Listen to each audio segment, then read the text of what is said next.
Hi, I'm Falko. I'm from Flare Games. We're a mobile game, free-to-play game publisher. And I'm trying to talk about how to talk to publishers. This is mostly aimed at developers that want to work with a publisher at some point, or at least considering it. If you're a service provider or something like that, some of these points still may apply to you, but it's mainly focused around developers and how to reach out to us, and also what information are we looking for? How should you prepare for your meeting with a publisher? And I want to talk about a few different segments that you can use to reach us. One of them are obviously conferences. The first step would be to attend conferences. Congratulations, you already did that. But there goes a little bit more into it. So for conferences, you should really plan those out. If you want to mostly go for the talks, then look up the schedule for the talks online. If you want to have a lot of meetings there, then be sure to block an appropriate amount of time for that. And then if you're interested in the parties and the networking events in the evening, that's also fine. And those can be great times to reach a publisher and have maybe a bit more casual talk. But you also should make sure that your schedule allows for that, and yeah, really prepare for that. Talk to speakers after their talks. Usually speakers hang around a little bit after they finished talking. Everybody is always open for a short conversation. I never saw a speaker that was like, oh, I don't want to talk to you, unless they have like an important meeting they have to be. But use that time where you have them like stuck at a place where you can have a conversation with them, at least a short one for an introduction. Or become a speaker yourself. It's you get a lot of attention this way, where people can learn more about you and what you do. Focus on keeping talks interesting and have the audience learn something. I think the previous talk we just saw was very good at that, where there was a lot of interesting information packed into that. It was just not just an advertising for the company or something like that, because that's how you bore people to death. Participate in prizes and awards. We look at that kind of stuff a lot, so it might get you a table outside in the indie prize area, and me and the other publishers, I always see everybody walking through those, take a look at the screens. It's a great way to get exposure. And then also, of course, at the award ceremonies and stuff like that. And if you later want to contact a publisher, you also have the advantage of having like, hey, see this, we won these prizes, people are interested in and like our game. And help out make friends. So sometimes it's you get into this tunnel vision of fulfilling your goal at a conference, but that's not always necessary. Like, help out other people, connect to other developers, connect to publishers. Sometimes if a game is not good for us, for Flare Games, because it's has a different focus on what we are looking for, I introduce that to another publisher that might be considered competition by some. But this is how you actually build a good network of people in the industry. The industry is small. You will meet the same people over and over again. And this kind of karma comes back to you. And people will help you out. You will become a person that people want to talk to, because hey, they know, hey, I can rely on that guy, and that guy will actually help me out. And use the matchmaking systems. These days, a lot of the meetings are made through these systems that you have at the different conferences. I personally do about 80% of my meetings are pre-scheduled through that. I do a little bit of like emails and direct contacts, but that's very convenient, and most publishers use these systems. It's great to get in contact with people that you don't know. It's so much better than sending an email to the address you find on the website or anything like that. So first of all, always fill out the information about your company there. If it gives you any room for having a short description of your company, describing the game that you're doing, always put this information in there. And believe me, I have a reason why I say that, because a lot of developers just don't do it. It takes you 5 minutes, and even if you don't want to set up many meetings, or even if you're just vaguely interested in working with a publisher or other service providers, there might be some services that you don't even know about that might fit your needs exactly. It's great to hear about them. You're not going to hear about them if you don't put your information there. Be clear in what you offer and what you're looking for. So when you summarize your game or your services, always put it very straight up front.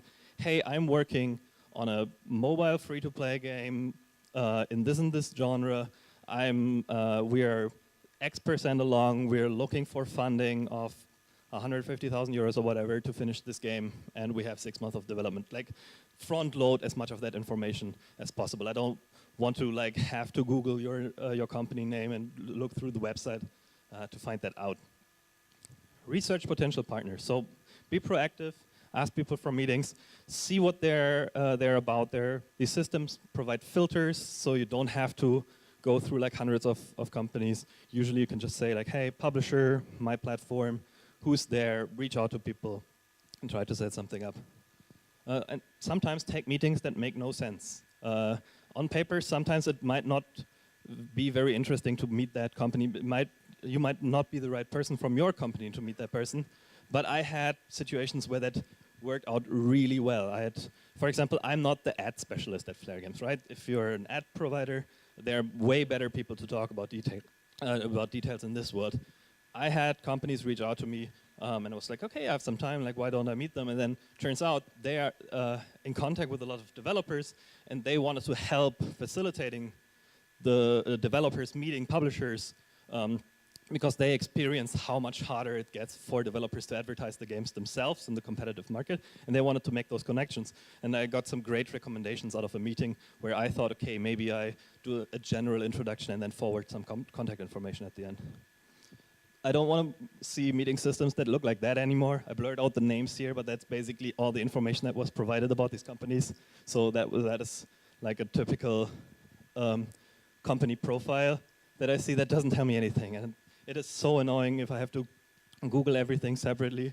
And even if you're just vaguely considering working with a publisher, or even if you don't, just fill out this little bit of information because you don't know what might be coming your way. It should look a little bit more like that, where I have a bit of background on the company, where they're from, some gameplay videos linked if you have stuff on YouTube.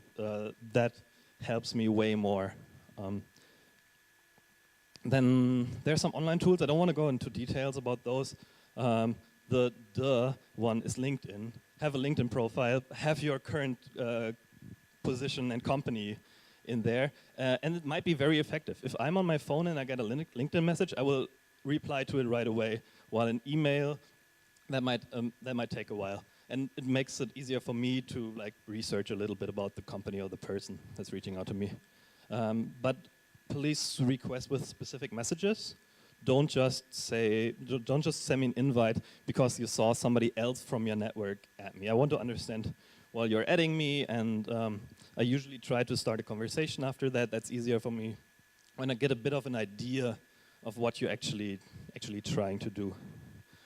There's some other apps that you can check out, and yes, publishers actually use those. Adopt My Game, Eunoia, platforms where you can put your titles and expose them to all kinds of different publishers. And most of them are free as well, so check them out. Keep up to date on news. This is more a general thing. You will see if publishers announce like, hey, we have a big indie fund or something like that. But it also just makes you more knowledgeable about the market itself. What kind of games are people looking for right now? What are trends? And once you're in a conversation with a publisher, this kind of know-how will reflect right away. If you reach out by email, first, before you send that email, do a little bit of research. Who are you contacting? And explain why you're reaching out, right? Like the same as with a meeting system. Be very clear on what are your goals, why are you contacting, yeah, what do you want to achieve? Research the market a little bit, just as the other point right now. What makes your game an attractive business case? What makes it special? Why should I care as a publisher about it? And follow the publisher's preferred procedure. Be ready to break it in some cases, but if somebody tells you, please send it to this form, or a games at or pitches at publisher.com or something like that, usually they don't hate you and want to send you to an anonymous email address. It's because there is a process internally. Even more people might get your message this way, and even more people might take care of the game this way, and you can find more champions internally. That said, if you feel something is stuck or somebody's never looking at one of these systems on a website or something like that, feel free to try to circumvent and then reach out at least once to somebody. When you write an email, provide enough information. First of all, I want to know about you. I want to know about your company. What do you do? What have you done in the past? Give me a quick overview of the team. Introduce the game. This might also be like the eye rolling, but you won't believe how many emails I get that don't talk about the game at all, or just very briefly mention the name or something like that. I want to know what kind of game you have and what it's all about and why are you excited about it. If you have a build, share it, even if it's early and kind of broken. Most publishers, especially the ones that do product funding, are used to work in progress versions. The only thing you have to tell me is where are you in the development process and where do you want to be? What is still missing from the game? Of course, if you send it to me without any comments, then, and I have no idea that this might be the finished product, I will assume, okay, this is the status of the game. And if you tell me like, hey, the UI will be completely overhauled, it's still missing these and these in the system, that's perfectly fine if the game crashes a bunch. I expect that in an early project. Send reminders, like we have a lot of balls we're trying to keep in the air, and we're at conferences, and we might not be able to get back to an email right away. After Gamescom, for example, when I come home, I have 350 emails waiting for me, and sometimes I forget one or two of those. And just send me a reminder. I won't feel that you're pushy or annoying if like a week later you send me another email like, hey, I was wondering if you've seen that. Don't send me 4 on the next day though, because also that happened to me. And don't be this guy. I'm not sure if you can read it for there, but it says, I have a game is wish to make great and get out to the masses. Sent from my iPhone. So yeah. Some general information, so information you should prepare for pretty much any conversation with the publisher, something that I will ask you about no matter if I meet you at a conference, if we have a call, or if we have an email conversation. If the game is not done, how are you going to build it? Beyond your game itself, this is probably the most important part of building trust with a publisher. I want to be convinced, not that you have a great idea for a game, I want to be convinced that you can actually make this game, that you have the manpower and the experience to do it. So specific team experiences are one. Not just, hey, we have a team of 15 guys that have an overall experience of 120 years in the industry that worked on these 5 very attractive games, because I don't know what they did on those games, right? It's like if your lead artist was the customer support expert on Angry Birds Epic, that doesn't really help me, right? I want to know what the people did on the specific products. Also, I want to know what it costs. Like, how many people do you have? Are they all in one location? What is your basic team structure? And what does it cost with that team to bring out the game in the time to anticipate? So you should definitely have a plan how long it will take to finish your game. You should have some buffers in there, and you should predict the cost of that. You don't have to predict for me how much money the game is going to make, because I will never believe you. Because yes, you can have some assumption, but to be honest, unless you have already tested a bunch, I hear so many developers that tell me, oh yeah, this is our business plan, this game is going to make X 150 million in the first 3 weeks after it launches, and without ever launching a version of the game. I care more about how much does it cost to get to the point where you can launch something. If you do something differently, explain why. I love if you do things differently. The next Clash Royale, you know what it's going to be like? Nothing like Clash Royale. The next big hit is not going to be a slightly improved version of a game that's already out there. I want to see some games that are cool and new and excite me. But you should be able to explain why you do things differently, right? Why is your UI completely differently than any other game out there? You might have a good reason for it, and I believe you if you can explain it to me, but you might throw off all the other players and because you just implemented something to be different. Share KPIs if you have them, key performance indicators. And I'm going to list a couple ones that I care about the most. So retention, which is the percentage of players that come back after 1 day, 7 days, 14 days, 30 days. This is probably the most important one because it's very hard to fix depending on the game. For example, if you have an idle game, this has to work in the very early versions already. because some of the things you can adjust and improve later, but if players are not interested in your game and they play it for a day and they never come back, that is something that is not really something we can fix together in a publisher-developer relationship. The ARPDAO, which is the average revenue per daily active user, so if you have people already in the game, how many of the ones that are online actually spending money, and like how much money gets spent in the game. And I can use those two to calculate other stuff like the lifetime value of a user. The pay conversion, how many people that are in your game are actually spending money in the game. And then if you did some marketing, and those numbers might be very different from ours, but I still included them, are the download conversion, how many of the people that reach the store page actually click on the game and download it.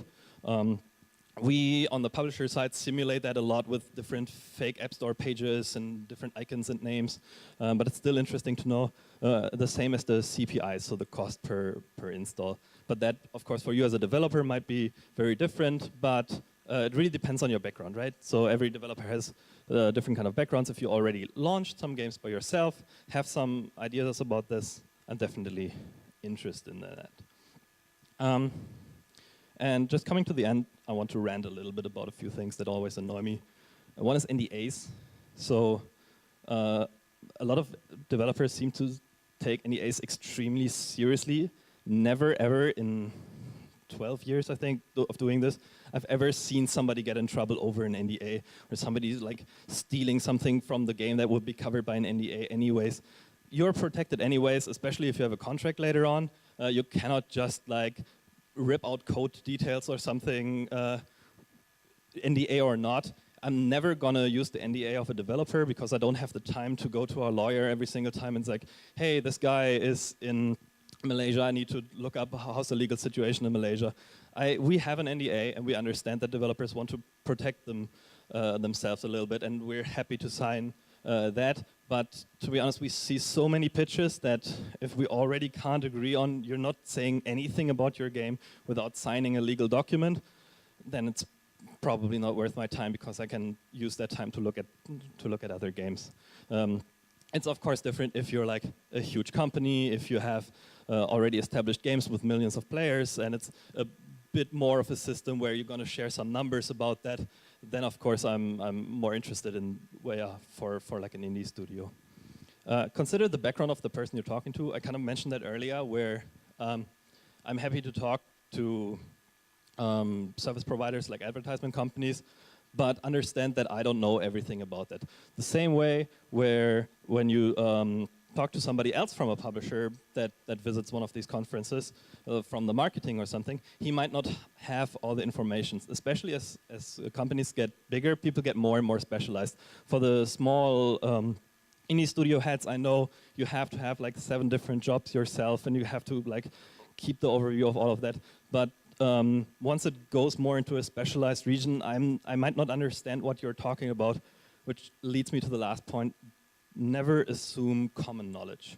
And I might have had a lot of things in there that were like eye-rolling, like, duh, everybody knows that. But the reason why these things were in this presentation was that I've encountered many, many times each time that people didn't know about that didn't know what the KPIs stand for. And always be prepared, if you are in a conversation with a person, that they might not know what you're talking about. I'm a gamer. If you show me a game and you say like, oh, it's, and you reference weird Commodore 64 games, I might get that interest, I might understand what you're talking about and like, oh yeah, okay, I know that game mechanic. But there are like business development guys that come from a different angle that might not understand it. So you might have to explain them what you mean when you talk about specific mechanics in your game. It's more about like, just in general, like you're talking to other people and like consider their character. If you go to a conference to go to wild parties, you might find some of the business development managers there. Some of them, they don't like that. They might be more at the choir networking events and you can reach them there. Kind of just like think about like, hey, this is a human being that has maybe a different background than me, maybe different interest, and try to like think a little bit from their side when you explain something to them.